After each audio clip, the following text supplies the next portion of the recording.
بسم اللہ الرحمن الرحیم نحمده ونصلی علی رسولہ الکریم۔ کار خیر میں مسابقت۔ حضرت ابو بکر صدیق رضی اللہ تعالی عنہ کے دور خلافت کا ذکر ہے۔ مدینے کے قریب ایک اندھی بڑھیا کی جھوپڑی تھی۔ وہ بیچاری بہت ہی ضعیفہ اور بے بس تھی۔ اس غریب کے گھر میں کوئی نہ تھا جو اس بے بسی میں اس کی عصائی پیری بنتا۔ اولاد سے بھی محروم تھی۔ اتفاق سے کہیں حضرت عمر رضی اللہ تعالی عنہ کو اس ضعیفہ کی بے بسی اور بیچارگی کی خبر ملی۔ یہ حضرت تو ایسے موقع کی تلاش میں رہتے ہی تھے، سنا تو بہت خوش ہوئے کہ چلو محتاجوں کی خدمت کر کے ثواب کمانے کا بہترین موقع ہاتھ لگا ہے۔ چنانچہ انہوں نے یہ قاعدہ مقرر کر لیا کہ ہر روز صبح سویرے بڑھیا کے گھر جاتے، اس کے گھر میں جھاڑو وغیرہ دیتے، پانی بھرتے، کوئی چیز کم ہوتی تو بازار سے لا کر رکھ دیتے، غرض ہر طرح کی اس کی خدمت بجا لاتے اور اسے آرام پہنچانے کی فکر کرتے۔ بڑھیا بیچاری اندھی تھی، اسے پتا بھی نہ تھا کہ میرا سارا کام کون کرتا ہے۔ حضرت عمر رضی اللہ تعالی عنہ یہ بے لوث خدمت اپنی عاقبت بنانے اور اللہ کی خوشنودی حاصل کرنے کے لیے کرتے تھے، کسی اور کو خوش کرنے کے لیے یا لوگوں کی تعریف سننے کے لیے نہیں کرتے تھے۔ اسی لیے اتنے سویر جاتے کہ کسی کو خبر نہ ہوتی۔ ایک عرصے ان کا یہی معمول رہا۔ کچھ دنوں کے بعد انہیں ایسا محسوس ہوا کہ کوئی شخص ان سے پہلے آ کر یہ سارا کام کر جاتا ہے۔ اب انہیں فکر ہوئی کہ آخر یہ کون بزرگ ہیں جو مجھ سے بھی پہلے یہاں پہنچ جاتے ہیں۔ بڑھیا بیچاری اندھی تھی، اسے کیا خبر کہ کون آتا ہے، اسے تو عام کھانے سے کام تھا، گٹھلیاں گننے کی کیا ضرورت تھی۔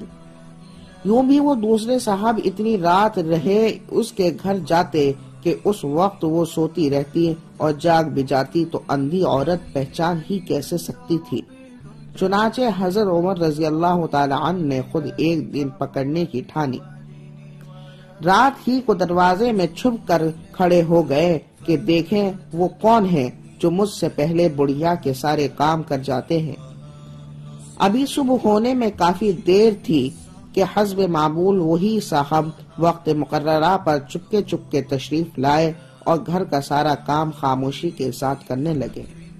حضرت عمر رضی اللہ تعالی عنہ نے پہچاننے کی کوشش کی مگر اندھیرے کے سبب پہچان نہ سکے۔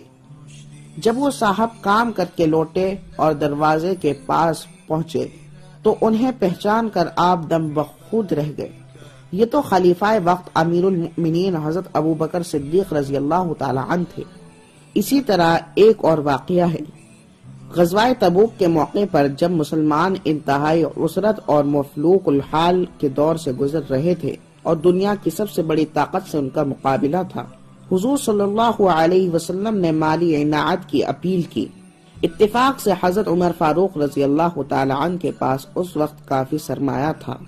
انہوں نے سوچا کہ اس کار خیر میں تو حضرت صدیق رضی اللہ تعالی عنہ سے میرا نمبر بڑھ جائے گا۔